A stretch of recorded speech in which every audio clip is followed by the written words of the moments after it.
దేవుని నామమున ఈ పరిశుద్ధ సాయంకాల దినమున క్రీస్తు వాక్యమనే పరిశుద్ధ జుంటె తేనె దారుల కన్నా మధురమైన ఆయన పలుకులలో సొగసైనటువంటి ఆయన యొక్క వాక్యామృతము చేత నింపబడుటకు ఆసక్తి కలిగి వచ్చిన వారులారా, త్రిత్వ దేవుని సమాధానము, కృప, ఆశీర్వాదము ఈ సాయంకాల దినమున వివరింపవలసిన, మనం అనుకరింపవలసిన ధ్యానాంశములను మన తలాంతులకు ప్రభువు తీసుకుని వచ్చి మనం దీవించును గాక. ఆమేన్.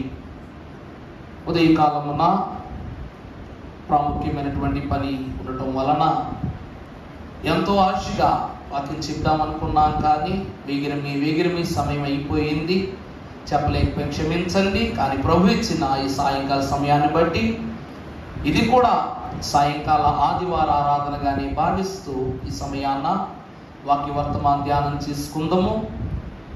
పరిశుద్ధులకు మహాభక్తుడు 10 ఆజ్ఞల యొక్క పరిపూర్ణతను మోషే బోధ ద్వారా తెలియచేశారు. మోషే అహరోను ఇద్దరును ఒక తల్లి బిడ్డలే. ఇద్దరుకును ఒకే జ్ఞప్తిని, ఒక జ్ఞానోక్తిని, ఒక అంతస్తును ప్రభువు అనుగ్రహించారు. దేవుని వాక్యం చూసినట్లయితే ప్రియులారా, మోషే మహాభక్తుడు ఆ కాలమున జన్మించినప్పుడు లేవి గోత్రీకుడైనటువంటి మోషే జమ్ముపేటలో పెట్టబడి ఫరో కుమార్తె స్నానమాచరించు స్థలములో విడిచిపెట్టినప్పుడు తన తల్లి అయినటువంటి యోకెబెతు అహరోను చెప్పిందట, ఆ పెట్టె ఫరో కుమార్తె యొద్దకు చేరు వరకు నువ్వు జాగ్రత్తగా దాన్ని గమనించు అందట. అప్పుడు అహరోను ఒక మాట అడిగాడు, తనమ్మా పుట్టి పెట్టినటువంటి బిడ్డ అంటే తమ్ముణ్ణి కనీసం పేరు కూడా పెట్టకుండా నువ్వు అక్కడ పంపించేస్తున్నావే, కనీసం పేరైనా పెట్టవచ్చు కదా అని తల్లిని అడిగినప్పుడు అహరోను తమ్మ ఆమందట, యెహోవాయే ఇతనికి పేరు పెట్టును అంది. అలాగున తన యొక్క జన్మ ఎలా జరిగింది అనేటువంటి మాటకు వస్తే, నీటిలో నుండి తీయబడ్డాడు కనుక అతని పేరు మోషే అని దేవదేవుడు ప్రతిష్ఠించారు. ఈ పేరు ఎవరు పెట్టారు అయ్యా అంటే ఫరో కుమార్తె పెట్టుకుంది. దేవుని ప్రియమిట్లారా, అంటే అహరోను మోషే కంటే పెద్దవాడును, జ్ఞానవంతుడును, ఔదార్యవంతుడును, దైవ జ్ఞానము పట్ల మిళితమైనటువంటి ఆసక్తి గలవాడును అయి ఉన్నాడు. ఈరోజు దేవుని వాక్యం మనకు వస్తే అసలు ఎవరో కూడా తెలియని ప్రజల కోసము మోషే ఒక ఐగుప్తీయుని, తన ప్రజలైనటువంటి ఐగుప్తీయులు ఎందుకు చంపాడు, దాని వెనుకున్నటువంటి రహస్యం ఏంటి అని మనకు కొన్నిసార్లు మనకు అనిపిస్తూ ఉంటది. ఈరోజు బయట పరిస్థితులు మనం గమనిస్తాం. అక్కడ మనం చూస్తే రే మనోళ్ళు ఒకడు కొడతారనట్రా అంటే మనం పరిగెత్తుకెళ్తాం. మన ఊరోళ్ళ మీదకి వేరే ఊరు వాళ్ళు గొడవకు వచ్చారంటరా అంటే మనం బయలుదేరి వెళ్ళిపోతాం. మరి పొరుగురు గొడవలో మనం జోక్యం చేసుకుంటామా? జోక్యం చేసుకో. కానీ ఐగుప్తు దేశంలో పుట్టి పెరిగి జీవించి ఆ ఔదార్యములో బ్రతుకుచు ఫరో కుమార్తెకు కుమారుడుగా యువరాజుగా బతుకున్న మోషే ఎంతో కాలము నుండి, అంటే తనకు 40 సంవత్సరాలు వచ్చేంత వరకు ఐగుప్తీయులు పడుతూనే ఉన్నారు బాధ. ఇశ్రాయేల్ ప్రజలు ఐగుప్తీయుల చేతులు పడుతూనే ఉన్నారు. ఆ బాధ ఎప్పుడూ కలగనటువంటి ఆ బాధ, ఎప్పుడూ కలగనటువంటి ఆ కోపము తన ఐగుప్తీయుల మీద ఇతనికి ఎందుకు కలిగింది?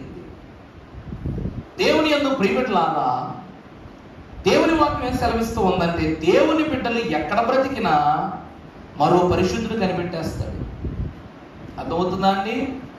దేవుని బిడ్డలు ఏ దేశంలో బ్రతికినా, ఎలా ఉన్నా సరే దేవుని బిడ్డలైనటువంటి ఇతరులు కనిపెట్టేస్తారు. ఈరోజు చూసారా, మన డ్రెస్సింగ్ చూసినా, మన నడవడికి చూసినా, మన వార్తాడి చూసినా ఎలా ఏమంటారు? మీరు క్రైస్తవులు అండి అంటారా లేదా?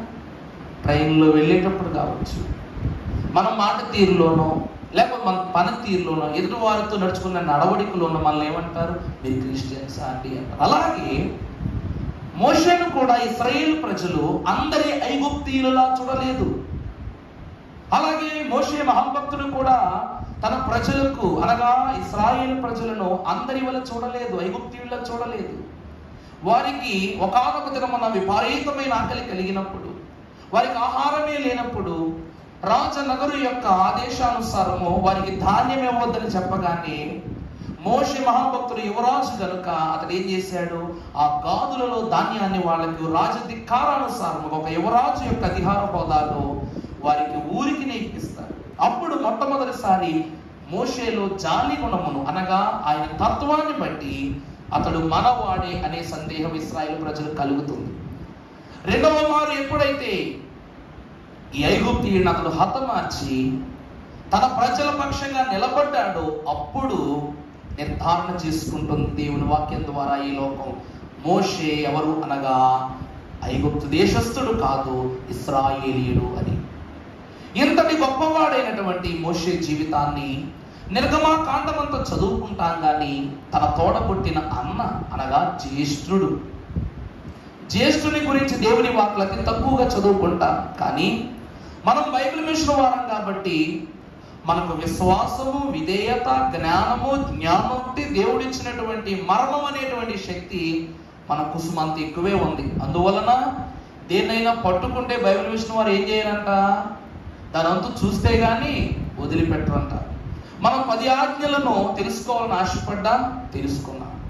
ఈరోజు అహరోను బట్టి అతడు యాజకుడిగా దేవుని విషయంలో ఎందుకు ప్రతిష్ఠింపబడ్డాడు, దేవుడు అహరోను కుటుంబం అనగా లేవీ గోత్రాన్ని ఎందుకు ఏర్పాటు చేసుకున్నాడు, 12 గోత్రాలలో జ్యేష్ఠుడైనటువంటి రూబేలు గోత్రాన్ని కాకుండా లేవీ గోత్రీకులను మాత్రమే దేవుడు తన పనిలోను ఒక భారవంతమైనటువంటి బాధ్యతను దేవుడు ఎందుకు అప్పగించాడన్న మాటను మనం తెలుసుకుందాం.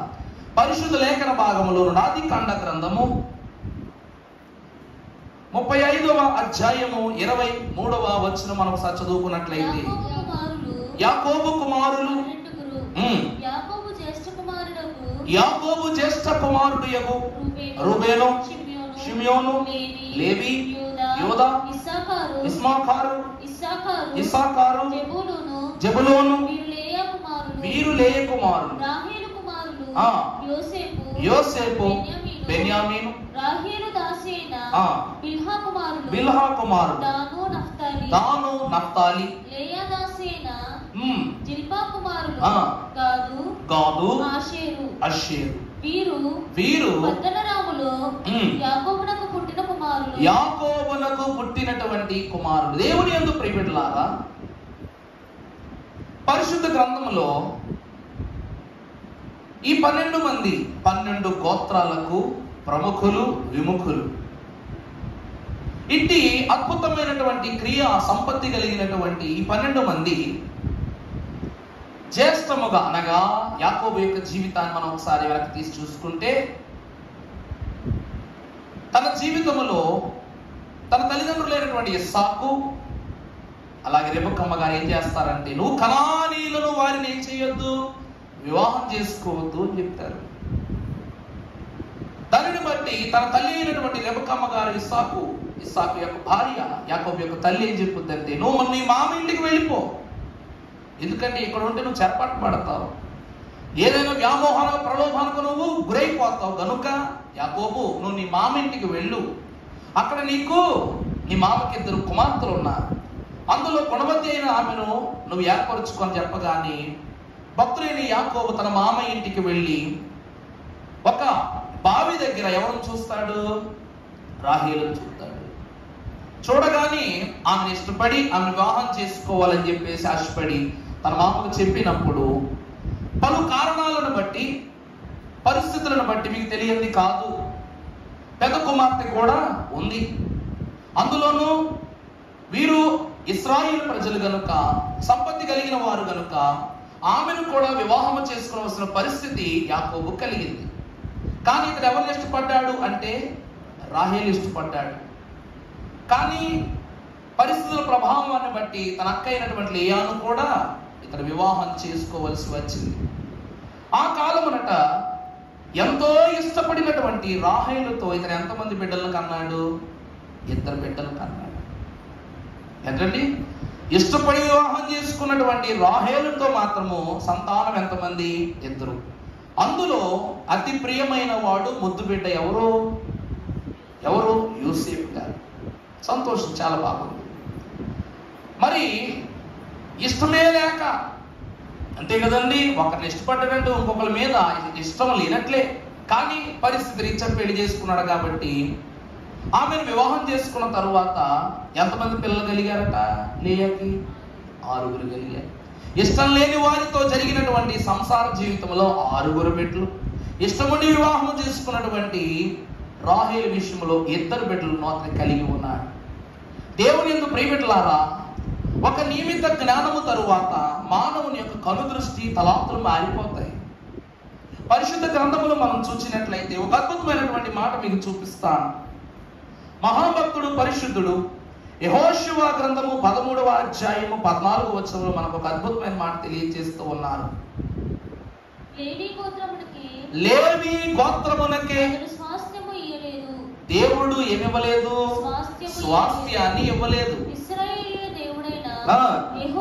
యెహోవా వారితో సెలవిచ్చినట్లు ఆయనకు అర్పింపబడు అనగా దేవుని ప్రియబిడ్డలారా, ఇక్కడ దేవుని వాక్యములో లేవి గోత్రికులు ఎవరైతే ఉన్నారో వాళ్ళకి దేవునితో ఒక ప్రత్యేక అనుబంధం ఉంది. ఏమిటంటే వారు పరిశుద్ధులుగా జీవిస్తే వారు అర్పించే బలి కూడా పరిశుద్ధమైపోద్ది. ఒకవేళ వారు కానీ నడత తప్పి దృష్టి మారి ఆలోచన తప్పినట్లయితే వారు ఇచ్చే బలితో పాటు వీరు కూడా ఏమైపోతారు? దేవునికి బలి అయిపోతారు. దేవుడు ఏమంటున్నారు? వారు అర్పించే బలులే నాకేమై ఉన్నాయి? స్వాస్థ్యమై ఉన్నాయి. మరి అదే అధ్యాయము ఆఖరి వచనం 33వ వచనంలో ప్రభు తెలియజేస్తున్న ఒక మాట, లేవి గోత్రమునకు మోషే స్వాస్థ్యాన్ని పంచిపెట్టలేదు. ఏలయనగా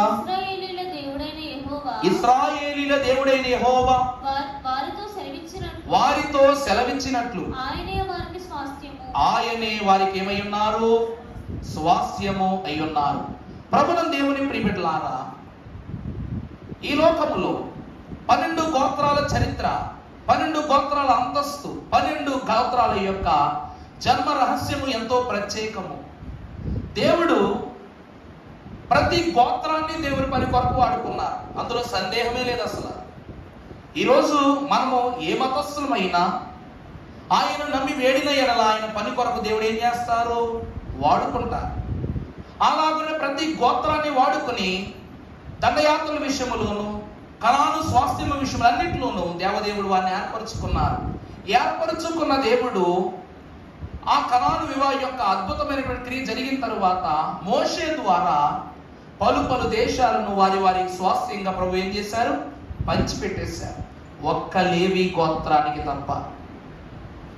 అప్పుడు ప్రభు అంటున్నారు ఏమని? లేవీయులకు ఎవరు స్వాస్థ్యము? నేనే స్వాస్థ్యము అంటున్నారు. అంటే వారి స్వాస్థ్యం ఎవరు? దేవుడే. ఈరోజు దైవజనులు అనగా అభిషిక్తులు ఏమై ఉన్నారట? దేవుని యొక్క స్వాస్థ్యమైన స్వర్గీయ సంపాద్యమై ఉన్నారు. ఇంతటి గొప్ప విలువ లేవీయులకు దేవుడు ఇవ్వడానికి కారణం ఏంటో మనం తెలుసుకోవాలా వద్దా?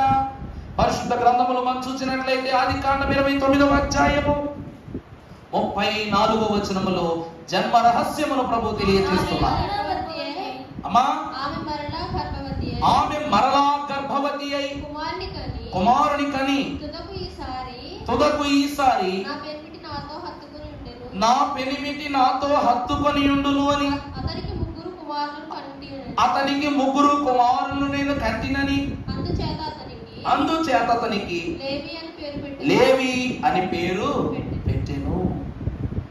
దేవుని యందు ప్రియబిడ్డలా, చూసారా ఇందాక ఏం చెప్పా?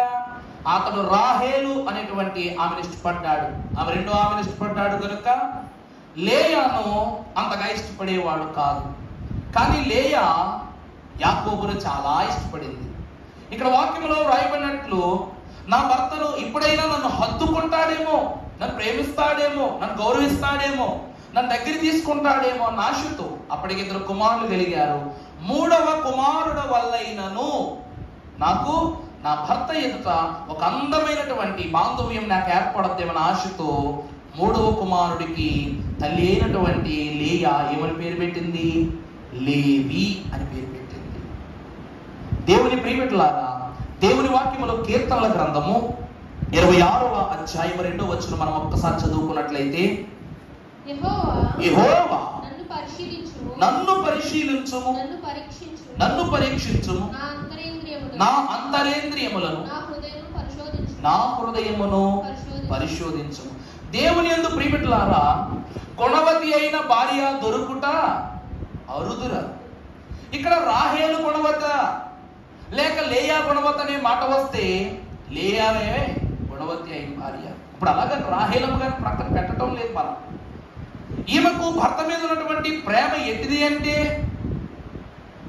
అద్భుతమైన కుమారుడు యోసేపు కలుగుటను బట్టి రాహేలు జీవితము ఈ లోకములో పారమార్థికమైపోయింది. కానీ ఈమంటూ ఉంది, మొదటి కుమారుడైనటువంటి రూబేను, రెండవ కుమారుడు షిమియోను ఈమె గర్భం ధరించుకుని ఇద్దరు కుమారులు కన్నప్పటికీ వారి యొక్క అంతస్తు యాకోబు యొక్క ఆనందానికి ఏమవులా కారణమవులా. అప్పుడు నాకు కలగబోయే మూడో కుమారుడు ద్వారానైనా నా భర్తకు నేను దగ్గర అవుతానేమోనని ఆమె ఏమంటూ ఉంది. ఏమంటుంది చెప్పండి? ఇప్పుడైనా నా కుమారుడు ద్వారా, ఈ కుమారుడు ద్వారా నా భర్త నాకు దగ్గర అవుతారేమోనని అతని పేరు లేవి అని పేరు పెట్టింది. లేవి అను మాటకు అర్థము హత్తుకొనుట. లేవి అంటే ఏంటండి? హత్తుకొనుట. ఇందాక కీర్తన గ్రంథంలో చదివినట్లు పరిశోధించి తెలుసుకొనుట. దేవుడు ఏంటంట మళ్ళీ ఏం చేస్తారు? పరిశోధించి. ఇద్దరు కుమారులు కలిగినటువంటి లేయా, రూబేను జన్మ చరిత్ర తెలిసిన యాకోబును బట్టి ఆమెను హత్తుకోలేదు. తర్వాత కుమారుడైనటువంటి షిమియోనును బట్టి ఆమె అతను హత్తుకోలేదు, అతను ఆమెను హత్తుకోలేదు. కానీ మూడవ కుమారుడైనటువంటి ఇతరుని బట్టి ఏమంటూ ఉందా ఆమె? నన్ను ఖచ్చితంగా హత్తుకుంటాడు అన్నతో, అన్న నామాన్ని బట్టి లేవి అని పేరు పెట్టింది. లేవి అనే పేరుకి అర్థం ఏంటండి? హత్తుకొనుట. దేనిని హత్తుకొనుట? ఎలా హత్తుకొనుట అంటే నా హృదయమును హత్తుకొనుట. మళ్ళా చదవమ్మా మాట. నన్ను పరిశీలించుము, నన్ను పరీక్షించుము, నా అంతరేంద్రియములను నా హృదయమును పరిశోధించుము. నా అంతరేంద్రియములను నా హృదయమును పరిశోధించుము. నీ కృప నా కన్నుల ఎదుట ఉంచుకొని ఉన్నాను. చూసారా? అతడు అంటూ ఉన్నది, ఈ లేవి అనే కుమారుడు యెహోవా కృపను బట్టి నా భర్తకును నాకును మధ్య బాంధవ్యతను స్థిరపరచుకును వాడుగా జన్మించాడని ప్రతిష్ఠితముగా దేవుని వాక్యములో లేయ తెలియచేస్తూ ఉన్నది. నిజంగా ఈ మాటను బట్టి మనం చూసినట్లయితే నిజంగా లేవీని బట్టి యాకోబు లేయా దగ్గరికి తీసుకున్నాడా లేదా? చెప్పండి. యాకోబు గారు లేవి అనే ఈ మూడవ కుమారుని బట్టి లేయాను దగ్గరికి తీసుకున్నాడా లేదా? దగ్గరికి తీసుకోలేదు. కారణం ఏంటో చెప్పంటారా? ఈమె దేవుని అడిగింది హత్తుకొనుట. ఇక్కడ దేవుని వాక్యాన్ని బట్టి చూస్తే హృదయము పూర్వకముగా నన్ను హత్తుకునేవారు కావాలనుకుంది. కానీ ఈమె కన్న కుమారుడు దేవుని హత్తుకునే బిడ్డ. లేవీలు ఎవరండి? దేవుని హత్తుకునేవారు. వారి పేరులోనే ఉంది ఏమని? హత్తుకొనుట. దేవుడు ఏమంటున్నారు అంటే నేనే లేవీయులకు స్వాస్థ్యం అంటున్నారు కదా. దేవుడు వాళ్ళకు స్వాస్థ్యము, వీరు దేవుని హత్తుకోవటం ద్వారా వీరు ప్రభువు వీరికి ఏమై ఉన్నారు? స్వాస్థ్యమై ఉన్నారు. ఇటువంటి వారు ఈ లేవీయులు దేవునికి ఎలా ప్రతిష్ఠితులయ్యారు? దేవుడు వీరిని సేవా జీవితంలోకి ఎందుకు తీసుకున్నారంటే యాకోబుకి ఎంతమంది బిడ్డలు? ఎంతమంది అండి? కరెక్టేనా? నమ్మొచ్చా? ఓకేనా? ఎంతమంది అండి? 13. 12 గోత్రాలకు గుర్తుగా 12 మంది కుమారులు. ఆఖరిగా అతనికి ఎవరు కలిగారు? ఒక కూతురు కలిగింది. ఎవరు కలిగారు? ఒక కుమార్తె కలిగింది. ఆమె దీనా. ఆమె ఎవరండి? దీనా. పరిశుద్ధ గ్రంథంలో మనం చూసినట్లయితే ఆదికాండం 34వ అధ్యాయము ప్రారంభం నుండి ఒకసారి మనం చదువుకుందాం. లేయా యాకోబును కనిన కుమార్తె అయిన దీనా ఆ దేశపు కుమార్తెలను చూడవెళ్ళెను. ఆ దేశములో ఉన్న వారిని చూడవెళ్ళెను. ఆ దేశము నేలిన హివ్వీయుడైన హమోరు కుమారుడగు షెకెము ఆమెను చూచి ఆమెను పట్టుకొని ఆమె శయనించి ఆమెను అవమానపరిచెను. చాలమ్మా. ఈమె యవ్వన ప్రాయములోనికి వచ్చినప్పుడు హెబ్రూ స్త్రీలు చురుకైన వాళ్ళు, అంతే కదండి, చురుకైన వారు. మరి అంతటి చురుకైనటువంటి స్వభావము గలటువంటి యాకోబు సంతతిలో ఆఖరిదిని కుమార్తెయును అతి అపురూపముగా పెంచుకున్న ఈమె తన చెలికాండ్రులను లేక స్నేహితురాండ్రులను తెగ బంధువర్గమైన వారిని కలవటానికి మరొక దేశానికి వెళ్ళిందట. అక్కడ ఆ ఊరి పెద్ద అనగా షెకెము అనేటువంటి ఒక యవనస్తుడు, ఒక కుర్రవాడు ఏం చేశాడంటే ఈమెను బలాత్కారము చేసి ఆమెతో శయనించి ఆమెను ఏం చేశాడు? అవమానపరిచాడు. అలా అవమానపరిచిన తరువాత అతడు అన్నాడు, ఆమెను మరువలేక ఆమెను ప్రేమించి నాకు దీనానిచ్చి వివాహం చేయండి అని అడిగాడంట షెకెము. అడగగానే తండ్రి అయినటువంటి యాకోబు కుమారులు అందరూ ఒకేసారిగా గొడవకు దిగిపోయారు. ఇంతటి దౌర్భాగ్యం, ఇంతటి దుర్లభానికి నువ్వు చొరబడ్డావు కనుక నిన్ను నేను విడిచిపెట్టినట్లుగా వారు మారిపోయారు. కానీ వాడిని చంపేయటం వలన లేకపోతే వాడిని నష్టపరచడం వలన మనకు వచ్చిన ఉపయోగం ఏముంది? కూతురు జీవితం అవమానం పాలైపోయింది, ఏమైపోద్దో ఏంటో, ఎలా అయిపోద్దో ఏంటో అన్నటువంటి బాధతో యాకోబు ఏం చేస్తాడు? ఆ వివాహానికి ఒప్పుకుంటాడు. కానీ లేయా కుమారులలో రెండో వాడైన షిమియోను, మూడవ కుమారుడు లేవి, ఈ ఇద్దరు మాత్రం వివాహానికి అంగీకరించరు. వీరిద్దరు ఏం చేయరండి? వివాహానికి అంగీకరించదు. పరిశుద్ధ గ్రంథంలో మాట మనం చూసినట్లయితే అదే అధ్యాయం చదువమ్మా, 9వ వచనం చదువమ్మా. మీ పిల్లలను మా పిల్లలను మీరు పుచ్చుకొని. ఇక్కడ ఆ షెకెము యొక్క తండ్రి ఏమని చెప్తున్నాడంటే, జరిగిందే జరిగిపోయింది, ఇక గొడవలు వద్దు, నా కుమారుడు నీ కుమార్తెని వివాహం చేసుకుని ఆశపడుతున్నాడు కాబట్టి మా యందు దయ ఉంచి మీరు ఈ దేశం, మీరు కనాను దేశీయులు, కనాను దేశము వారు, మీరు ఈ దేశంలో వ్యాపారమైన ఏ నిబంధన నియమించినా సరే నేను దీనికి ఒప్పుకుంటానన్నటువంటి ఆలోచనతో ఇతను ఏమంటాడు? మీ పిల్లలు మాకు ఇవ్వండి, మా పిల్లలను మీకు ఇస్తాం, ఇలా మనం ఏం ఏర్పాటు చేసుకోవచ్చు, బంధుత్వాన్ని మనం స్థిరపరచుకుందాం అని చెప్పాడు. చెప్పగానప్పుడు ఏమంటున్నారు చదువమ్మా? మీ ఎదుట ఉన్నది, ఇందులో మీరు నివసించి వ్యాపారం చేసి ఆస్తిని సంపాదించుకొనుడని చెప్పాను. మరియు షెకెము మీ కటాక్షం నా మీద రానీయుడి, నా మీదకు రానీయుడి, మీరేమి అడుగుదురు అది మీకు ఇచ్చేదనను.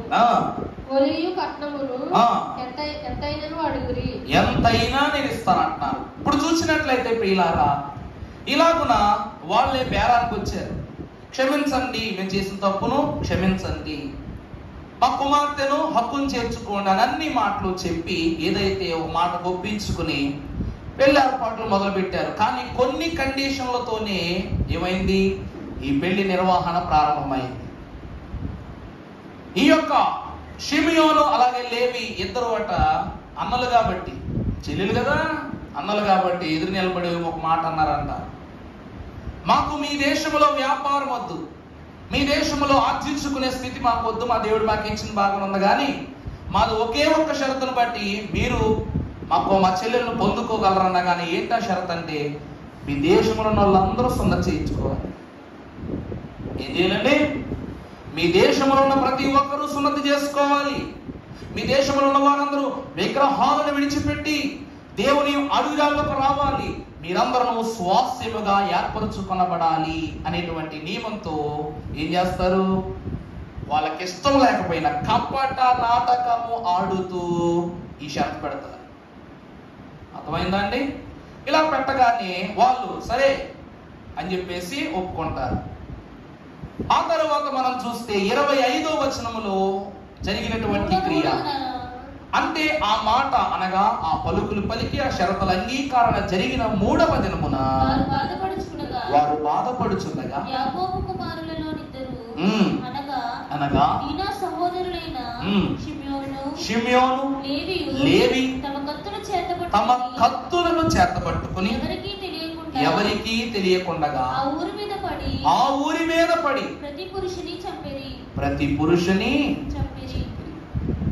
ఎంత కష్టమో చూసారా? వీళ్ళేం ఆడారంట?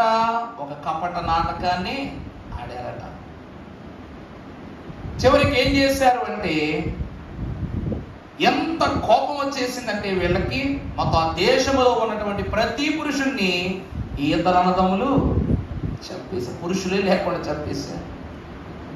మరి ఇంత క్రైమ్ హిస్టరీ, రక్త చరిత్ర ఉన్నటువంటి వీళ్ళని దేవుడు లేవీయులు కదా అంటే యాజకులకి ఎలా చేర్చుకున్నాడంటే, యాజకుడు అంటే ఎలా ఉండాలి? సుఖదుఖములు యందు, లోకము యందు, పరలోకము యందు, శోకము యందు, సంతోషము యందు, మానవత యందు, దైవికత యందు, అన్నిటి యందును సమానతను కలిగిన వాడయుండి దేవుని దృష్టికి దూరస్తుడు కాక, మానవ దృష్టికి దగ్గర కాక, దేవునికి ప్రతిష్ఠితుడై ఉండాలి. అంటే నేరము చేయకూడదు, నేరము చేసేవాడి భుజాలు బరువుగా. ఈరోజు వీళ్ళు ఎంతమ్మా నేరం చేశారంటే ఒక దేశంలో పురుషులందరినీ నశింపజేసే అంత నేరం చేశారు. దీని తరువాత నిజంగా యాకోబుకి ఎంత కోపం వచ్చేస్తుంది అయ్యా అంటే అసలు మనం ఆ కోపాన్ని కూడా ఒకసారి వివరిస్తూ చూడవచ్చు. వీళ్ళు చేసినటువంటి పాపాన్ని, వీళ్ళు ఒడిగట్టుకున్నటువంటి పాపాన్ని యాకోబు తట్టుకోలేకపోతాడు. అమ్మో ఎంతటి ఘోరం జరిగిందని ఒక రాజీకి వచ్చామే, కానీ నా కుమారులు ఏం చేశారు? ఇంత ప్రాణ నష్టాన్ని జరిగించేశారని చెప్పేసి ఇది ఒక మాయని మచ్చగా ఉండిపోతుంది అనేటువంటి మాటను భక్తులైనటువంటి యాకోబు గారు తెలియజేస్తారు. పరిశుద్ధ గ్రంథములు ఆదికాండ గ్రంథము 49వ అధ్యాయము 5వ వచనం మనం ఒకసారి చదువుకున్నప్పుడు అక్కడ రాయబడిన మాట, నా ప్రాణమా షిమ్యోను లేవి అనువారిని సహోదరులు వారి ఖడ్గములు బలాత్కారపు ఆయుధములు. ఏమంటూ ఉంది దేవుని వాక్యం? యాకోబు పెద్దవాడైపోయాడు. 12 గోత్రముల కుమారులందరినీ పిలిపించి తన దీవులు ఇవ్వటం మొదలు పెడుతున్నాడంట. కానీ ఇద్దరును గురించి మాత్రము అతను ఏమంటున్నాడంటే దీవెనలతో కాదు కన్నీటితో వారిని గురించి చెప్తున్నారు. మీరు వీళ్ళ ఉండొద్దు. మిగిలిన 10 గోత్రాల వారికి ఏమని చెప్తున్నాడు? మీ సహోదరులైనటువంటి లేవి షిమ్యోనులాగా మీరేముండొద్దు, ఉండొద్దు. చదువమ్మ మరలా మాట. సహోదరులు వారి ఖడ్గాలు ఎటువంటి ఆయుధాలట? బలాత్కారపు ఆయుధాలట. చూసారటండి ఏమంటున్నాడు? కన్న తండ్రి తన సొంత కుమారులతో చెప్తున్నా, నా ప్రాణమా అంటే, నా ప్రాణం అంటే ఎవరు? నా బిడ్డలారా, వారి ఆలోచనలోనికి చేరవద్దు. తర్వాత అమ్మా, నా ఘనమా, వారి సంఘముతో మీరేం చేయకూడదు? కలుసుకోకూడదు. వారు కోపం వచ్చి మనుష్యులను చంపిరి,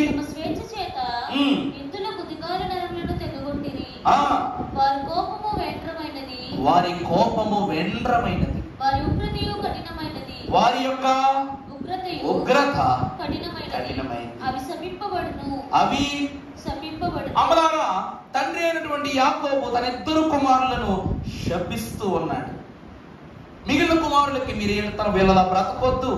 నా సంఘమా అంటే రాబో వంశావళులకు చెప్తున్నమాట, మీ వంశావళులను వీళ్లతో ఐక్యపరచొద్దని చెప్పి వీళ్ళు చేసినటువంటి ఇతి ఘోరమైనటువంటి పనికి వీరు శపింపబడతారు అని అన్నారు. నిజం చెప్పాలంటే శపింపబడింది ఎవరు? లేవి గోత్రం ఏమైంది? అన్ని గోత్రాలకు నాయక స్థితిలో ఉంది. శపింపబడిన వారు ఎవరు? ఈరోజు మీరే చెప్పండి అమ్మా. ఒక దేశంలో పురుషులందరినీ చంపేశారంటే వాళ్ళని వెనకేసుకొస్తావా, తని తరిమేస్తావా? వెనకేసుకొస్తావా, తని తరిమేస్తాం. అలాగే తండ్రి కూడా తన్ని తరమలేడు కాబట్టి, తండ్రి కాబట్టి ఏమంటున్నాడంటే మిగిలిన బిడ్డలైనా మీరు వెళ్ళా బ్రతకొద్దని చెప్తున్నాడు. మరి తండ్రి ఇంత మాట అన్నాడు, మరి కుమారులు ఏమైపోవాలి? నిజంగా దేవుడు ఇంత నేర చరిత్ర కలిగినటువంటి 2 కుమారులకు దేవుడు ఎందుకు స్వాస్థ్యాన్ని ఇవ్వాలని ఆశపడ్డాడు? అందులోనూ లేవి అనేటువంటి కుమారునికి యాజకత్వ హోదాన్ని ఎందుకు ఇచ్చాడు? దేవుడు వీరి పనులను ఆమోదించాడా?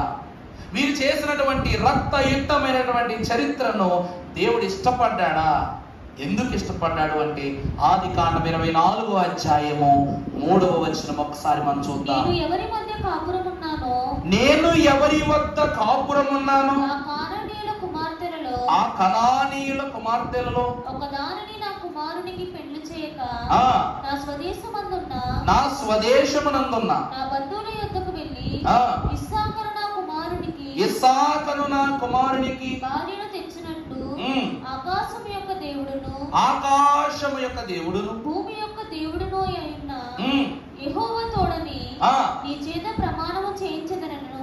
దేవుని ప్రియబిడ్డలారా, పరిశుద్ధులకు దేవుని ప్రియబిడ్డలారా, దేవుని వాక్యం ఎంత ప్రత్యేకం చూసారా? వీళ్ళు ఆవేశంతో చేయలా, ఆలోచనతో చేశారా పని. వీళ్ళ తాతలైనటువంటి అనగా ఇస్సాకు, వీరి ముత్తాతైనటువంటి అబ్రహాము గారి యొక్క ఆలోచనే ఇద్దరు మనవళ్ళలో కలుగుతూ ఉంది.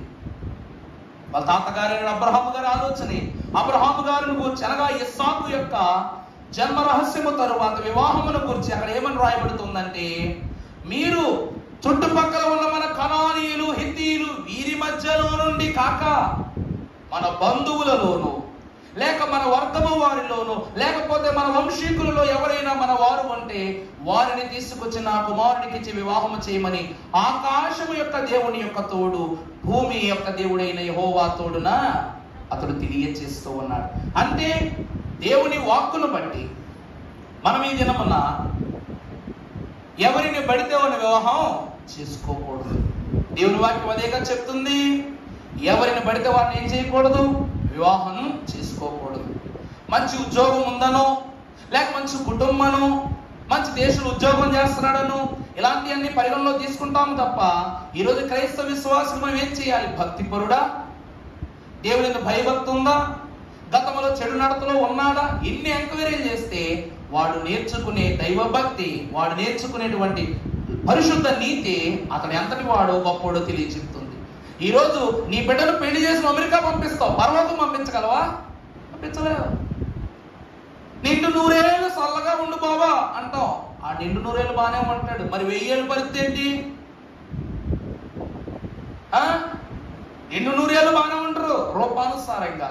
మరి ఆ తరువాత 1000 ఏండ్లు, ఆ తర్వాత 900 సంవత్సరాల జీవితం దేవునితో ఐక్యపరచబడి ఒక సంఘముగా, ఒక సమాజముగా మార్చబడే స్థితిలో మాత్రం వారు ఏమై ఉన్నారు అంటే అస్థితి కలిగిన వారు, అనగా దేవుని దృష్టికి దూరస్తులై బ్రతుకుతూ ఉన్నారు. వారి 100 ఏళ్ల జీవితం ఎక్కడైపోయింది? 1000 ఏళ్ల జీవితమునకు వారిది లేకుండా పోయింది. అందుకే నా తండ్రి ఒప్పుకున్నాడనో, లేక ఎవరెవరో ఒప్పుకున్నారనో, రాజీకి వచ్చారనో మేము వెనక్కి తిరగం. యాకోబు యొక్క సంతతి వారికి పౌరుషం ఎక్కువ, చాలా పౌరుషం ఎక్కువ.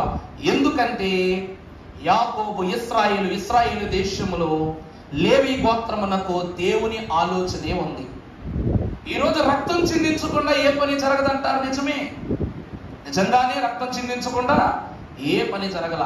వీరు రక్తం చిందించారు కాబట్టి తర్వాతి తరాలకు దేవుని యొక్క పౌరుషం ఏంటో తెలిసింది. దేవుని వాక్యములో మనం ఒక్కొక్కసారి ఒక మాట చూసినట్లయితే ఆదికాండం 28వ అధ్యాయము ప్రారంభంలో చూసినప్పుడు అక్కడ కూడా మాట్లాడుతున్నాం. ఇస్సాకు యాకోబును పిలిపించి నీవు కానాను కుమార్తెలలో ఎవరిని వివాహం చేసుకోకూడదు. నీవు లేచి నీ తల్లికి తండ్రి అయిన బెతూయేలు ఇంటికి వెళ్ళి అక్కడ నీ తల్లి సహోదరుడకు లాబాను కుమార్తెలలో ఒకదానిని వివాహము చేసుకొనమని, ఒకదానిని నువ్వు వివాహము చేసుకొనుము అని అతనికి ఆజ్ఞాపించి, సర్వశక్తిగల దేవుడు నిన్ను ఆశీర్వదించి నీవు అనేక జనములగునట్లు నీకు సంతానాభివృద్ధి కలుగజేసి నిన్ను విస్తరింపజేసి నీవు పరవాసి అయిన దేశమును, నువ్వు పరవాసి అయ్యున్న ఆ దేశమును, అనగా దేవుడు అబ్రహామునకు ఇచ్చిన దేశమును నీకు స్వాస్థ్యముగా చేసుకున్నట్లు ఆయన నీకు, అనగా నీకును నీతో కూడా నీ సంతానమునకు అబ్రహామునకు అనుగ్రహించిన ఆశీర్వాదమును దయచేయును గాక అని అతని దీవించి యాకోబును పంపివేసెను. చాలమ్మా దేవుని ప్రియబిడ్డలారా, ఇక్కడ చదివిన పాటలోనే మొత్తం ప్రసంగం అంతా అయిపోయింది. తన తల్లి అయినటువంటి రెబెక్కమ్మ గారు, ఇస్సాకు భార్య రెబెక్కమ్మ గారు యాకోబునకు తెలియజేస్తూ ఉన్నది ఏమిటంటే, ఇదిగో మీ తాతగారు అనగా అబ్రహాము గారి యొక్క స్వాస్థ్యము, దేవుడిచ్చిన స్వాస్థ్యం ఏదైతే ఉన్నదో అది మా సంతాన ప్రాప్తి ద్వారా కాదు, నీ సంతానం పట్ల నెరవేరాలి. అలా నెరవేరాలంటే నువ్వు కనానీయులలో ఏ స్త్రీలను నువ్వు వివాహము చేసుకొనకూడదు. అందుకుగా నీ మామ ఇంటికి వెళ్ళి వారి కుమార్తెలు ఎవరైనా వివాహం చేసుకో. తద్వారా కలగబోవు సంతానమునకు మన తండ్రియును పరిశుద్ధుడు అబ్రహాము దేవుడు, ఇప్పటి వరకు ఇస్సాకు దేవుడు, నువ్వు చేసే నీతి క్రియ ద్వారా నీ దేవుడు అనగా యాకోబు దేవుడుగా ఆయన ఇస్తానన్న దేశములో నీ సంతానానికి ఆ స్వాస్థ్యాన్ని ప్రభువు అనుగ్రహిస్తాడని తల్లి చెప్పి ఆశీర్వదించి పంపించింది. అబ్రహాము అన్య స్త్రీని వివాహం చేసుకున్నాడా? చేసుకోవాలి. నిజానికి అబ్రహాము శారమేమవుద్ది? సహోదరు అవుద్ది. కానీ దైవ నిర్ణయము చొప్పున అబ్రహాము శారమును వివాహం చేసుకున్నాడు. సంతానం దీవెనబడిందా లేదా? ఆ తరువాత ఇస్సాకు రెబ్కమ్మ గారిని తల్లి అయినటువంటి శారమ్మ గారు ఏమని చెప్పిందంటే, నా కుమారుడైన ఇస్సాకుకు మీరు చూడబోయేటువంటి అమ్మాయి అనురాలుగా కాదు, లోకంలో బ్రతికేదిగా కాదు, పరిశుద్ధురాలై ఉండాలన్నప్పుడు బావి ఎదుట ప్రవక్త నీరు త్రాగుటకు ఒంటెలకు నీరు పట్టుట కాకగానే అక్కడ నీరిచ్చుచున్న ఈమెను చూసి బహు సౌందర్యవతి దేవుని తలాంతులు కలిగిన దైవును చూసి ఇస్సాకునకు ఆమెను తీసుకొచ్చి చేర్చారు. ఆ తరువాత తల్లి లేనటువంటి బాధలో ఉన్నటువంటి ఇస్సాకు గుడారములోనికి ఎప్పుడైతే రెబ్కమ్మ గారు వచ్చారో అప్పుడే ఆ దుఃఖమంతయు నివారణ జరిగిందా లేదా? ఆ తరువాత యాకోబు జీవితంలోనికి తన మామ కుమార్తెలుగా మరదండ్రు అయినటువంటి వీరు వారి జీవితంలోకి రాగానే అద్భుతమైనటువంటి స్వాస్థ్యాన్ని వారు పొందుకున్నారు. అంత పౌరుషము గల తాతకు మనవళ్ళుగా, ముత్తాతకు మనవళ్ళుగా, తాతకు మనవళ్ళుగా, తండ్రికి కుమారులుగా ఉన్న వీరు అన్య వివాహానికి ఒప్పుకుంటారా? వారి సహోదరుని పాడు చేస్తే అవమానిస్తే ఊరుకుంటారా? దేవుని పౌరుషం వారిలో ఉంది కాబట్టి వారు చేయాల్సిందే చేశారు. నిజంగా దేవుడు దీన్ని ఒప్పుకున్నాడా అయ్యా అనే మాట మనకు వస్తే ద్వితీయోపదేశకాండం 7వ అధ్యాయము ప్రారంభంలో దేవుడు ఒక మాటను గురించి మనకు దేవుడు చెప్తూ ఉన్నాడు, నీవు స్వాధీనపరచుకొనబోవు దేశములో నిన్ను చేర్చి బహుజనములను అనగా సంఖ్యమును బలమునకును నిన్ను మించిన హిత్తీయులు గిర్గాషీయులు అమోరీయులు కనానీయులు పెరిజ్జీయులు హిత్తీయులు యెబూసీయులను 7 జనములు నీ ఎదుట నుండి వెళ్ళగొట్టిన తరువాత నీ దేవుడైన యెహోవా వారిని నీకు అప్పగించినప్పుడు నీవు వారిని హతము చేయవలెను, వారిని నిర్మూలము చేయవలెను, వారితో నిబంధన చేసుకోకూడదు, వారిని కరుణింపకూడదు. ప్రభు ఏమంటున్నారండి? 7 జనాంగాలు కనబడుతున్నాయి మీకు. అందులో కనానీయులు ఉన్నారు లేదా? ఇది దేవుడు ద్వితీయోపదేశకాండంలో చెప్తున్నారు. కానీ దేవుని మాట వాక్యంలోకి రావటానికి ముందే దేవుని మాట నెరవేర్చి చూపించారు లేవీలు. అందుకే లేవీలకు 3 అద్భుతమైన లక్షణాలు ఉన్నాయండి. ఒకటి ఓదార్పు కలిగి ఉండుట, అంటే ఓర్పు నశించిపోయి బ్రతకటం. వారు ఏ విషయాన్ని ఓర్వలేరండి. దేవునికి విరుద్ధమైన ఏ విషయాన్ని వాళ్ళు ఏం చేయరు, ఓర్చుకోరు. రెండవది దైవాశక్తి. రెండవది ఏంటమ్మా? దైవాశక్తి. మూడవది దేవుని కోసము తెగించే గుణము. మొదటిది ఓదార్పు లేకపోవుట. ఓదార్పు కాదండి, ఓర్పు లేకపోవుట. అందుకే కదా యాకోబు తన పని తను చేస్తే అన్నలుగా వీళ్ళ పని వారు చేస్తారు. వీరేమో ఓర్చుకున్నారా? సర్లే నా తండ్రి ఒప్పుకున్నాడులే, నా తండ్రి ఒప్పుకుంటే మేమెందుకు ఇంక మాట్లాడటము అని చెప్పేసి ఊరుకున్నారా? వీళ్ళ పని వీళ్ళు చేసి చూపించారు. ఓర్చుకున్నారా వీళ్ళు? దేవుడికి విరుద్ధమైన పని కూడా జరుగుతుంది అక్కడ. నా తండ్రి ఆమోదించాల, ఆ తండ్రి ఆమోదించలేదు. అందుకుగాను మేము ఆ దేశాన్ని నశింపజేయాలన్న నిర్ణయంతో పురుషులందరినీ చంపేశారు అన్నదమ్ములు ఇద్దరు. రెండవది దైవాశక్తి కలిగి ఉండట. రెండవది ఏంటండి? దైవాశక్తి. అంటే నా తండ్రికి ఇష్టము లేని జనమును మన దగ్గర. అందుకే జనకుని ఇష్ట జనము వచ్చును, తనకి ఇష్టము కాని జనమును ఈ దరికి రానీయుడు. దేవుడే రానివ్వనప్పుడు మేమెవరం రానివ్వడానికి? ఈ 7 జనాంగాలు కూర్చు ప్రభు ఏమన్నారంటే, వారిని తరిమి కొట్టండి, చంపండి, నశింపజేయండి, వారిపైన కరుణ చూపింపవద్దు అని ప్రభు చెప్తూ ఉన్నారు. దేవుని ప్రియమిట్లారా, దేవుడు వద్దన్నదాన్ని మనం వద్దనుకోవాలంటే. ఈరోజు మనం చూస్తే నీ బంధువులను వద్దన్నను వద్దనుకోవాలి, నీ కుమారులు వద్దనుకోను వద్దనుకోవాలి. మరి వద్దనుకుంటామా మనం?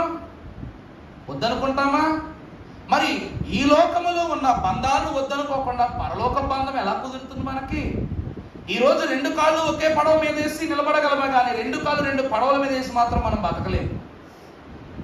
ఈరోజు దేవుని విశ్వాసం కాపాడుకోవడం ఎంత బలమైందంటే, మట్టి మీద మట్టి అని రాస్తే నిలబడద్ది, కానీ నీళ్లు మీద నీళ్ళని రాస్తే నిలబడదు.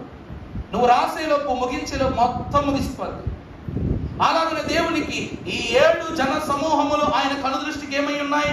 విరోధములై ఉన్నవి కనుక వీరిని మీరు ఉపేక్షించొద్దు, వీరితో కలహం పెట్టుకోండి, వీరి దగ్గర తీసుకోవద్దు, మీ గృహానికి రానివద్దు, వీరితో మీరు బియ్యం పుచ్చుకోవద్దు. ఇవి చెప్తున్నాడు. చూశారు ప్రభు, వీరి మీద మీరు కరుణ కలిగి ఉంటే నేను ఇచ్చే దేశం మీకు రాదంటున్నారు. మరొక మాట మీకు చూపిస్తాను. పరిశుద్ధ గ్రంథంలో నిర్గమాకాండం 32వ అధ్యాయము 25వ వచనం మనం ఒకసారి చూసినప్పుడు, ప్రజలు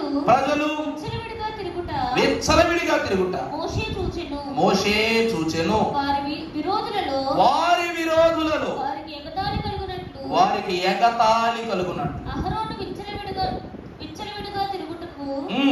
వారిని విడిచిపెట్టి ఉండెను. అందుకు మోషే పాతాళము యొక్క ద్వారమున నిలిచి యెహోవా పక్షంగా ఉన్న వారందరూ నా దగ్గరికి రండి అనగా వచ్చిరి. అతడు వారిని చూచి మీలో ప్రతివాడును తన కత్తిని తన నడుమున కట్టుకొని పాలెంలో ద్వారము నుండి ద్వారమునకు వెళ్ళుచు ప్రతివాడు తన సహోదరుని. చూసారా దేవుని ప్రియమిట్లారా, ఇక్కడ మనం చూస్తే నేను దినమని మీకు మాట చెప్పాను. ఎమ్రే చేసినటువంటి పని బంగారు దూడను మనం దేవుని వాక్యంలో చూస్తే అహరోను దూడను తీయడం నేర్పించారని అంటారు. అహరోను ఎక్కడంటే నేర్పించేది? వాక్యములో కొన్ని పదాలు కలుపుగోలుగా ఉండడం చూసి మనకి అలా నష్టాలు తిప్పేస్తాం నాలుగుతోటి. ఇక్కడ ఇశ్రాయేలు ప్రజలైనటువంటి వారు అలా చేస్తున్న పని వాళ్ళకి నచ్చక అహరోను ఏమైపోయాడంట? పక్కెళ్ళిపోయాడు. మీరు ఎలా చేస్తారో చావని పక్కెళ్ళిపోయాడు. అహరోనుకు తెలియదా దేవుని ఉగ్రత ఎలా ఉంటుందో? తన వంశాలకు తెలియదా? గతంలో మీరు చేసిన పౌరుషము కలిగిన సేవ అహరోను చేయకుండా ఉన్నాడా? అటువంటి వాడు వీళ్ళు ఇలాంటి దౌర్భాగ్యమైనటువంటి పని చేస్తూ ఉన్నప్పుడు మీకు మూడింది అనేటువంటి ఆలోచనతో పక్కెళ్ళిపోయాడు. అప్పుడు మోషే ఏమంటున్నాడంటే, దేవుని పక్షముగా నిలబడు లేవీయులందరూ నా దగ్గరికి రండి అని అన్నాడు. అప్పుడు లేవీయులందరూ దగ్గరికి వచ్చేసారు. ఇప్పుడు మీ నడుముల దగ్గర దాగి ఉన్నటువంటి ఖడ్గములను తీసి అక్కడ చదువమ్మా కంటిన్యూషన్. ప్రతివాడు తన చెలికాన్ని ప్రతివాడు తన పొరుగు వానిని చంపవలెనని ఇశ్రాయేలీయుల దేవుడైన యెహోవా సెలవిచ్చుచున్నాడని. దేవుని ప్రియమిట్లారా, అక్కడ రక్తకాండ, ఇక్కడ రక్తకాండ. సుమారు 3000 మంది ఇశ్రాయేలీయులు లేవీయుల చేతిలో చంపబడ్డారు. అక్కడ ఒక దేశం పోయింది, ఇక్కడ స్వదేశీయులనే చెప్పాలంటే దేవుని మాట ఇక్కడ ఏమని రాయబడిందంటే, వారు వారి సహోదరులనే చంపాలి, చెలికాండ్రనే చంపాలి, పొరుగు వారినే చంపాలి. అంటే దేవుని బంధము ఎదుట ఏ బంధము స్థిరము కాదని చెప్పటానికి అక్కడ సహోదరులని, చెలికాండ్రని, పొరుగు వారిని ప్రత్యేకంగా రాయించారు ప్రభు. లేవీయులకు ఒకటే తెలుసమ్మా, ఒక్కటే తెలుసు, దేవుడే. లేవీయులకి ఏం తెలుసు? ఒకే ఒక మాట తెలుసు, నా దేవుని ఇష్టమే నా ఇష్టం. అలాగనే వారు వ్యవహరించారు. ఆ రీతిగానే వారు ముందుకు వెళ్ళిపోయారు. ఇందాకేమన్నా ఓర్చుకునే తత్వం లేకపోవటం, వారి కోపం, వారు చేసే పనులకు ఓర్చుకొని అహరోను పక్కకు వెళ్ళిపోయాడు. మోషే దిగి వచ్చి దేవుని మాటనే చెప్పాడు, దేవుడు మీ మీదకు అగ్ని తెప్పించబోతున్నాడు, దేవుని యొక్క శక్తిని చూపించబోతున్నాడు అనుకునే తలపుతో పక్కకెళ్ళిపోయాడు. అన్నమాట ప్రకారం మోషే కిందకు వచ్చి లేవీయులందరూ ఒక పక్కగా పెట్టి ఏమన్నాడు? మీ ఖడ్గాలతో మీ వాళ్ళని హతమార్చనన్నాడు. అన్నమాట ప్రకారం చంపేశారు. అక్కడ అందులో బిడ్డలున్నా సహోదరున్నా ఎవరున్నా వారి కత్తికి బలి కావాల్సిందే. ఈ రోజు నడుమునకు దట్టి కట్టుకుని అభిషేకం చేయించుకుని ఎంత అద్భుతమైనటువంటి యాజక వస్త్రం ధరించుకుని పొద్దున చూపించినట్టు 12 రాళ్ళ యొక్క బాధ్యతలు మోస్తూ 12 గోత్రాల యొక్క బాధ్యత బలం మీద మోస్తున్నటువంటి అహరోను నోట్లో పెట్టుకుని లాలిపాప్ చీకించే చనిపిల్లుడు కాదమ్మా. దేవుని విషయములో ఎంత రోషం ఉండాలంటే అంత రోషము అహరోనికి లేవి గోత్రానికి ఉంది. దేవుని హత్తుకొనుట, లేవి అనగా దేవుని హృదయమునకు హత్తుకొనుట. మరి దేవుని హత్తుకున్న తర్వాత సహోదరుడైతే ఏంటి, చెలికాడైతే ఏంటి, పొరుగువాడైతే ఏంటి, అదే లేవి గోత్రీకులు చేశారు. తర్వాత మనం చూసినట్లయితే లూకాసు వార్తలో 14వ అధ్యాయం 26వ వచనం మనం ఒక్కసారి చదువుకున్నప్పుడు ప్రభు అయిన దేవదేవుడు తెలియజేస్తున్న అద్భుతమైన మాటలు ఏవి గురించి. బహు జన సమూహములు ఆయనతో కూడా వెళ్ళుచూ ఉన్నప్పుడు ఎవడైనను నా యొద్దకు వచ్చి తల్లిని భార్యను పిల్లలను అన్నదమ్ములు అక్క చెల్లెలు తన ప్రాణమును వాడు నా శిష్యుడు కానేరడని చెప్పారు. ఎవరు చెప్పారు ఈ మాట? ఎవరు చెప్పారు ఈ మాట? యేసు క్రీస్తు ప్రభువు. తన ప్రాణాన్ని కావాలనుకునేవాడు, తన కుటుంబాన్ని కావాలనుకునేవాడు, తన స్నేహితుల్ని కావాలనుకునేవాడు నా శిష్యుడుగా ఉండటానికి ఎవరు కాదు? అర్హులు కాదు. మరి శిష్యులుగా ఉండటానికి అర్హత కలిగిన వారికే ఇన్ని బంధాలు ఉండకూడదంటే మరి దేవుని యాజకునిగా ఉండాలంటే మరి ఇంకెన్ని అర్హతలు ఉండాలి? లేవీలకు అదిగో ఆ పరిశుద్ధమైనటువంటి ప్రత్యక్ష గుడారములోనికి పాపం అనే తలంపుతో వెళితే చచ్చిపోతారని తెలిసి ఏ మనిషి అని అడుగు పెడతాడు? ఏ గోత్రం కన్నా ధైర్యం ఉందా? అహరోను కర్ర చిగిరించింది అయ్యగారు, దేవుడు రమ్మన్నాడు, దేవుడు వెళ్ళమన్నాడు, అభిషేకం చేశాడు, అతనికి ఏం కాదు. ఎవరైనా చెప్పారు అనుకోండి, చెవులో పూలు అనుకోండి, అహరోను కర్రకు మొలిసిన పూలు మీ చెవుల్లో మొలుస్తాయి. నిజమే. దేవుడు చిగురింపజేసినది కర్రను అహరోను యొక్క ప్రత్యక్షతను బట్టి, తన జీవితాన్ని బట్టి, తన వంశము యొక్క రోషాన్ని బట్టి. ప్రత్యక్ష గుడారము దేవుడు నివసించు స్థలము. దేవుని వాక్యం అంటే సమీపింపరాని తేజస్సులో ఆయన అమరత్వములో వసిస్తున్నారు. ఆ అమరత్వాన్ని, ఆ సమీపింపని తేజస్సుని ప్రత్యక్ష గుడారములోనికి తీసుకుని వచ్చినప్పుడు దూతలకు పరిశుద్ధులకే ఆ ఔదార్యం లేదు, కానీ లేవీలకేముంది? ఆ ఔదార్యము ఇవ్వబడింది. మరి సమీపింపని తేజస్సులోనికి రావాలంటే చస్తేనే లేకపోతే బ్రతికితేనే నా ప్రభు అనుకునే వాడికి మాత్రమే ఆ స్థానం ఉంది. గంటలు ఊరికినే కట్టరు. మేము బతుకున్నామా చచ్చిపోయామని రుజువు చేయడానికి వాళ్ళ కాళ్ళ కనగా వారి యొక్క అంగీకి, నిలువుట అంగీకి గంటలు కట్టించలేదు ప్రభువు. దేనికైనా సిద్ధపాటు కలిగినటువంటి వారికి మేము ఉన్నాం చనిపోయామని రుజువు చేయడానికి గంటలు లాంటి ఏం కట్టక్కర్లా. ఆ యొక్క వారు బ్రతికున్నారు చనిపోయిన వివరం బయటోళ్ళకి తెలియాలి కాబట్టి ఆ గంటలు కట్టబడ్డాయి. తాడు కట్టుకుని లోపలికి వెళ్తాం. వెళ్ళినవాడు గంటలు ఆడినంతసేపు బ్రతికున్నట్టే. ఆడనట్లయితే తాడేసి లాగేస్తారు. తీసుకురావడానికి ఎవరైనా లోపలికి వెళ్ళినప్పుడు వల్ల ఉంటే దేవుని ప్రియమిట్లారా, అంత రోషము యేసుక్రీస్తు ప్రభు వారు శిష్యులైన వారు చెప్తూ ఉన్నారు. నాకు శిష్యునిగా ఏర్పరచబడ్డ మీరు, లేక ఇంకా ఏర్పరచబడబో మీరు. మరి మత్తయికి తెలియదా ప్రభు శిష్యునిగా ఉండాలంటే ఏ లక్షణాలు కావాలో? మరి అతను ఎందుకు అన్ని విడిచిపెట్టేసి మేడగదిలోకి వచ్చేసాడు? దేవుడు అతన్ని చీట్లు వేసి ఎందుకు ఇష్టపడ్డాడు అంటే కుటుంబముతో గడపడం కన్నా దేవుని వెనకాల తిరగటమే. శిష్యుడిగా కాదండి, ఒక పరిచారకుడిగా దేవుని వెనకాల తిరుగుతూనే ఉన్నాడు 3.5 సంవత్సరాలు. తిరిగిన తర్వాత దేవుని కనుదృష్టిలో పడ్డాడు, పరిశుద్ధాత్మ దృష్టిలో పడ్డాడు, చీట్లో పేరు పడింది. దేవుని సైన్యములో, దేవుని సమూహములో, దేవుని రాజ్యంలో కూడా పేరు సంపాదించేసుకున్నాడు భక్తుడైన మత్తయ్య గారు. మరొక మాట మీకు చూపిస్తాను. సంఖ్యాకాండము 25వ అధ్యాయము 10వ వచనం ముగించుకుందాం. సంఖ్యాకాండం 25వ అధ్యాయం 10వ వచనం. అప్పుడు యెహోవా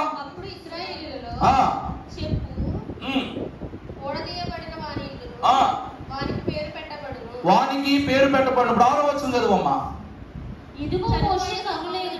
ఇదిగో మోషే కన్నుల ఎదుటను ప్రత్యక్షపు గుడారము యొక్క ద్వారము వద్ద ఏడ్చుచూ నుండిన ఇశ్రాయేలీయుల సర్వ సమాజము యొక్క కన్నుల ఎదుటను, ఇశ్రాయేలీయుల సర్వ సమాజముల ఎదుట ఏడ్చుచున్నటువంటి ఇశ్రాయేలీయులలో ఒకడు తన ఒక మిథ్యాను స్త్రీని తోడుకుని వచ్చెను. తెలుసు మనకి ఈ ప్రసంగము ఇప్పటికే 3 సార్లు చెప్పుకున్నాం. మనం చెప్పుకున్న 10 ఆజ్ఞల్లో ఈ మాట ఫిలెహాసు యొక్క చరిత్ర. అనగా అహరోను మనవడును ఎలియాజరు కుమారుడైన ఈ ఫిలెహాసు, ఇతడును దేవుని యాజకుడే. రోషము అక్కడిది ఇక్కడిది అని కాదు, ఎక్కడిదైనా దేవుని రోషము ఎక్కడున్నా ఎలా బ్రతికినా వారిలో నిలిచిపోద్దంతే. స్థలాలు మారటం వలన వాతావరణము, పద్ధతులు, పరిస్థితులు మారతాయి కానీ విశ్వాసం మారిపోద్దా? ప్రభువారు దేవాలయంలోనూ పరిశుద్ధుడే, కొండ మీద పరిశుద్ధుడే, నావలోనూ పరిశుద్ధుడే, శిలువ మీద పరిశుద్ధుడే, మహిమ రూపమునందును పరిశుద్ధుడే, ఆరోహణములో పరిశుద్ధుడే, రెండవ రాకడలో వచ్చినప్పుడును పరిశుద్ధుడే. నిన్న నేడు నిరంతరము మారని ఆయన ప్రత్యక్షత ఎంత ఘనమైనదో అతని వంశావళులలో కూడా ఏర్పాటు చేసుకున్న వారి యొక్క రోషము కూడా అంతే పవిత్రం. ఈ ఫిలెహాసు దేవుడికి ఇష్టం లేని పని అక్కడ జరుగుతుంది కాబట్టి ఇతడు ఊరుకున్నాడా? తన తాతలైనటువంటి లేవి, ముత్తాతలైనటువంటి లేవి వారు ఒక దేశం లేకుండా చేశారు. తన తాత అయినటువంటి అహరోను 3000 మంది ఇశ్రాయేలులను దేవుని మాట తప్పుని చంపాడు. ఇతనికి ఇద్దరినే చంపాడు. వారితో పోల్చుకుంటే ఇతను తక్కువ. నా తండ్రులే ఓర్వలేని దాన్ని నేను ఎందుకు పోలుస్తాను? దేవుని ప్రియబిడ్డలారా, అందుకే దేవుని వాక్యములు అదే మాటలో తెలియజేయబడుతున్నటువంటి పరిశుద్ధమైనటువంటి మాట మనం చూస్తే 10వ వచనం. అప్పుడు యెహోవా మోషేకు ఇలాగూ ఆజ్ఞాపించెను. ఏమని? యాజకుడైన అహరోను మనుమడును ఎలియాజరు కుమారుడునై ఉన్న ఫినెహాసు వారి మధ్యను నేను వారి మధ్యలో ఓర్వలేని దానిని తాను ఓర్వలేకపోవట వలన ఇశ్రాయేలీయుల మీద నుండి నా కోపము మళ్లించెను గనుక నేను ఓర్వలేకయుండిన ఇశ్రాయేలీయులను నశింపజేయలేదు. చూసారా? దేవుడు ఓర్వలేని దానిని ఫిలెహాసు ఓర్వలేదు. అలాగే ఆనాడు పితరుల దేవుడైన యెహోవా తన తండ్రి అయిన తన తాతలైన అబ్రహాముకు, ఇస్సాకుకు, యాకోబుకు ఏ స్థితి బయలుపరిచారో ఆ స్థితిలోనే మేము బ్రతకాలని రాసి పెట్టడం తప్పేమనుందండి? ఈరోజు చెడు మీద కత్తి పెట్టడం తప్పా కాదా? చెప్పండి. మరి దేవుని వాక్యం అనే ఖడ్గము చేత ఓ సాతాను శిరస్సును ఇప్పుడే ఖండిస్తామని ఎందుకు మరి ప్రతిసారి సాతాను గురించి చెప్తారు? ఏ సాతాను మీకేం నష్టం కలిగించాడేంటి? మీ ఆస్తిపత్రాలు ఏమైనా బీరువాలకు దొంగలించి వెళ్ళిపోయాడా? మీ ల్యాండ్ దగ్గర ఏమైనా this land belongs to Satan అని ఏమైనా బోర్డు పెట్టాడా? మరి సాతాను యొక్క శిరస్సును ఎందుకు నువ్వు ఖండించాలనుకుంటున్నావు? సాతాను దేవుని ఓర్వలేదు కాబట్టి మనము ఓర్వకూడదు. నిజం చెప్పాలంటే ప్రియులారా, ప్రతి ఒక్కరికి దేవుడి ఏర్పాట్లు రావడానికి ఒక సమయం ఉండదు, సందర్భం ఉంటుంది.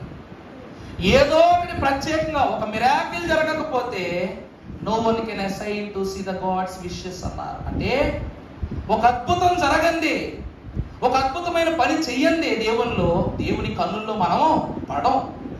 ఈరోజు లేవి వంశం చాలా పెద్దది, యూదా వంశం చాలా పెద్ద, ఇలా గోత్రాలను ప్రతి ఒక్కరికి బిడ్డలు ఉన్నారు. కానీ దేవుడి కంట్లో పడినటువంటిది లేవీయులు మాత్రమే. వాళ్ళ తండ్రులు లోకంలో బ్రతికినా మేము మాత్రం దేవుల్లో బ్రతకాలనుకున్న సంకల్పం ఏదైతుందో దేవునికి నచ్చింది. ఇది ఎప్పుడు మొదలైందో తెలుసా? ఐగుప్తు జ్యేష్ఠులు మరణించినప్పుడే ప్రారంభమైంది. అనగా ఇశ్రాయేలు ప్రజలను 430 సంవత్సరాల సుదీర్ఘమైనటువంటి బానిసత్వం భరించినప్పుడు, ఆ భరింపులో దేవుడు ఎప్పుడైతే విడుదలనిచ్చాడో అప్పటికప్పుడే ఆఖరి తెగులు ఏంటండి? ఐగుప్తు జ్యేష్ఠులను హతము చేయుట.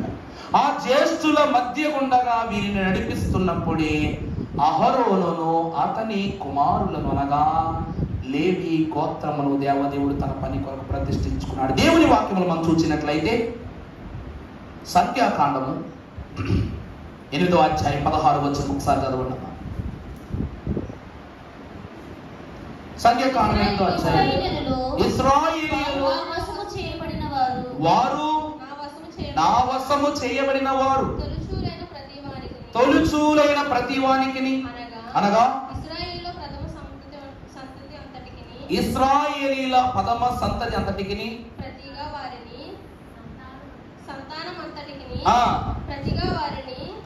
వారిని దేవుని ప్రియబిడ్డలారా, అక్కడ రాయబడం ఏమిటంటే ఐగుప్తు జ్యేష్ఠత్వము ఏ రోజైతే నశించిపోయిందో 12 గోత్రాలలో తన పని కొరకు ఈ లేవీయులను దేవుడు ఏం చేసుకున్నారు? జ్యేష్ఠులుగా నియమించుకున్నారు. నిజమే, లేవి కోరుకున్న కోరిక చాలా గొప్పది.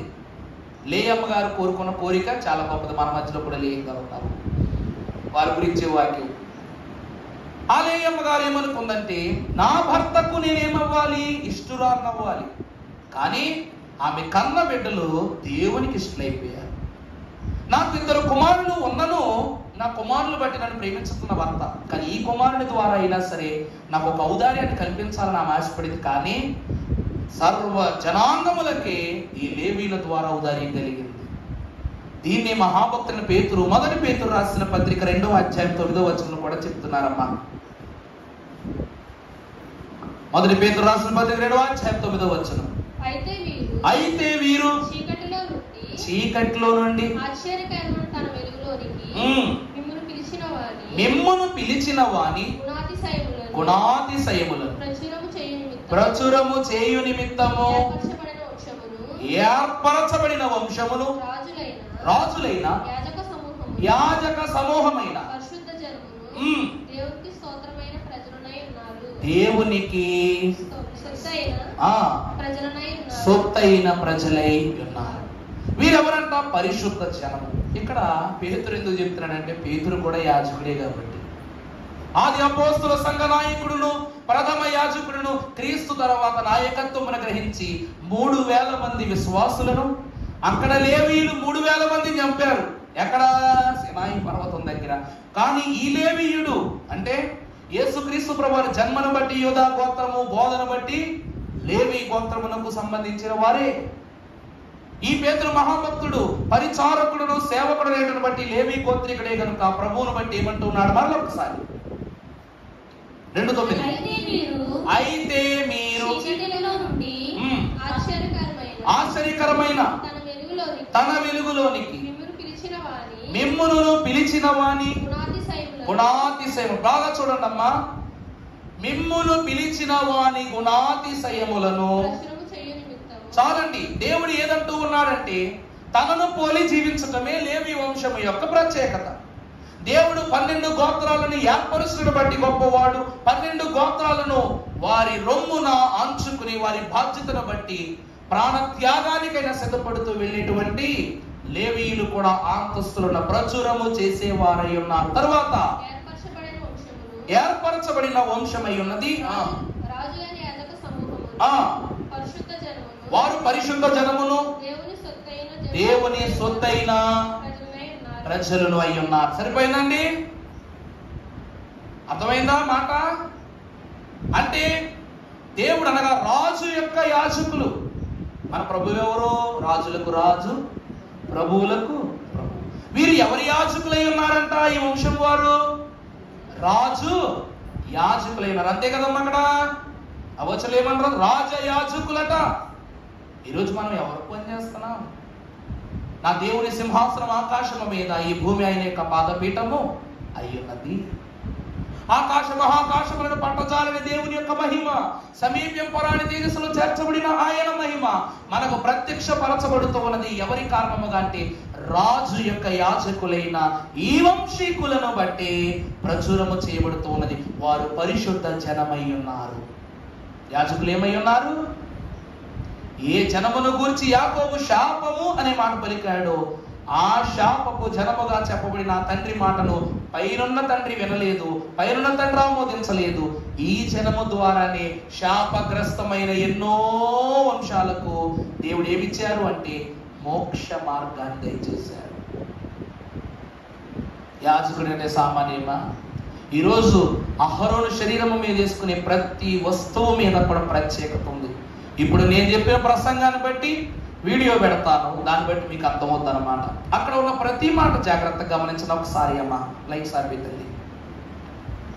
దేవుని వాక్యములో ప్రచురం చేస్తూ ఉన్న మాటలు, ఇప్పటి వరకు జరిగినటువంటి ప్రతి వృత్తాంతము మదిని ఉంచుకుని దేవుని వైపు చూస్తూ దేవుని ఆలోచన చొప్పున ఈ ప్రతిష్ఠిత వస్త్రముల యొక్క వివరాన్ని ప్రత్యేకంగా చూడండి. మరియు నాకు యాజకత్వము చేయుటకై నీ సహోదరుడైన అహరోనును అతని కుమారులను ఇజ్రాయేలీలో నుండి నీ యొద్దకు పిలిపింపుము. అతనికి అలంకారమును ఘనతయు కలుగునట్లు నీ సహోదరుడిన అహరోనుకు ప్రతిష్ఠిత వస్త్రములు కుట్టవలెను. పతకము, ఏఫోదు, నిలువుటంగి, విచిత్రమైన చొక్కాయి, పాగా, దట్టియు వారు కుట్టవలసిన వస్త్రములు. అతడు నాకు యాజకుడై ఉండినట్లు నేను నీ సహోదరుని అహరోనుకును అతని కుమారులకు ప్రతిష్ఠిత వస్త్రములు కుట్టింపవలెను. బంగారుతోనూ నీలద్రుమ రక్తవర్ణము గల ఏఫోదును పెనిన సన్ననారతోనూ చిత్రకారుని పనిగా చేయవలెను. 2 అంచుల యందు కూర్చబడు 2 భుజఖండములు దానుకుండవలెను. అట్లు అది సమకూర్చబడి ఉండును. మరియు ఏఫోదు మీద నుండి విచిత్రమైన దట్టి దాని పని రీతిగా ఏకాండమైనదై బంగారుతోనూ నీలద్రుమ రక్తవర్ణముల గల నూలుతోనూ పేనిన సన్న నారతోనూ కుట్టవలెను. మరియు నీవు 2 లేత పచ్చలను తీసుకొని వాటి మీద ఇశ్రాయేలీయుల పేర్లను అనగా వారి జనన క్రమం చొప్పున 1 రత్నం మీద వారి పేర్లలో 6ను, 2వ రత్నం మీద తక్కిన 6 పేర్లను చెక్కింపవలెను. మీద చెక్కబడిన వాటి వలె చెక్కెడి వాని పనిగా ఆ 2 రత్నముల మీద ఇశ్రాయేలీయుల పేర్లను చెక్కి బంగారు జవలలో వాటిని పొదగవలెను. ఇశ్రాయేలీయులకు జ్ఞాపకార్థమైన రత్నములనుగా ఆ 2 రత్నములను ఏఫోదు భుజం మీద ఉంచవలెను. అట్లు జ్ఞాపకము కొరకు అహరోను తన 2 భుజముల మీద యెహోవా సన్నిధిని వారి పేర్లను భరించును. మరియు బంగారు జవలను మేలిమి బంగారుతో 2 గొలుసులను చేయవలెను. సూత్రముల వలె అల్లిక పనిగా వాటిని చేసి అల్లిన గొలుసులను ఆ జవలకు తగిలింపవలెను. మరియు చిత్రకారుని పనిగా న్యాయ విధాన పతకము చేయవలెను. ఏఫోదు పని వలె దాన్ని చేయవలెను. బంగారుతోనూ నీల ద్రుమ రక్తవర్ణం గల నూలుతోనూ పెనిన సన్ననారతోనూ దాన్ని చేయవలెను. అది మడవబడి చచ్చౌకముగా నుండవలెను. అది జానెడు పొడుగు, జానెడు వెడల్పు గలదై ఉండవలెను. దానిలో 4 పంక్తుల రత్నమున్నట్లు రత్నముల జవలను చేయవలెను. మాణిక్య, గోమేదిక, మరకతము గల పంక్తి మొదటిది. పద్మరాగ, నీల, సూర్యకాంతం గల పంక్తి రెండవది. గారుత్మతయు, యష్మురాయి, ఇంద్రనీలం గల పంక్తి మూడవది. రక్తపురాయి, నూలిమానిరాయి, సూర్యకాంతం గల పంక్తి నాలుగవది. వాటిని బంగారు జవలలో పొదగవలెను. ఆ రత్నములు ఇశ్రాయేలీల పేర్లు గలవై వారి పేర్ల చొప్పున 12 ఉండవలెను. ముద్ర మీద చెక్కిన వాటి వలె ప్రతి వాని పేరు చొప్పున 12 గోత్రముల పేర్లు ఉండవలెను. ఇప్పుడు పతకము ఏఫోదు విచిత్రమైన దట్టికి పైగా నుండునట్లును అది ఏఫోదు నుండి వదలకై ఉండునట్లును వారు దాని ఉంగరములకు ఏఫోదు ఉంగరములకు నీలి సూత్రములతో పతకము కొట్టవలెను. మరియు ఆ పతకము అల్లిక పనిగా పేనిన గొలుసును మేలిమి బంగారుతో చేయవలెను. పతకమునకు 2 బంగారు ఉంగరములు చేసి ఆ 2 ఉంగరములను పతకపు 2 కొసలయందు తగిలించి పతకపు కొసలనున్న 2 ఉంగరములలో అల్లబడిన ఆ 2 బంగారు గొలుసులను తగిలింపవలెను. ఆ 2 గొలుసుల కొనలను 2 జవలకు తగిలించి ఏఫోదు నెదుట దాని భుజముల మీద కుట్టవలెను. మరియు నీవు బంగారుతో 2 ఉంగరములను చేసి ఏఫోదు నెదుటనున్న పతాకము లోపల అంచున దాని కొసలకు వాటిని తగిలింపవలెను. మరియు నీవు 2 బంగారు ఉంగరములు చేసి ఏఫోదు విచిత్రమైన దట్టి పైగా దాని కూర్పునొద్ద దాని ఎదుటి ప్రక్కకు దిగువను ఏఫోదు 2 భుజభాగములకు వాటిని తగిలింపవలెను.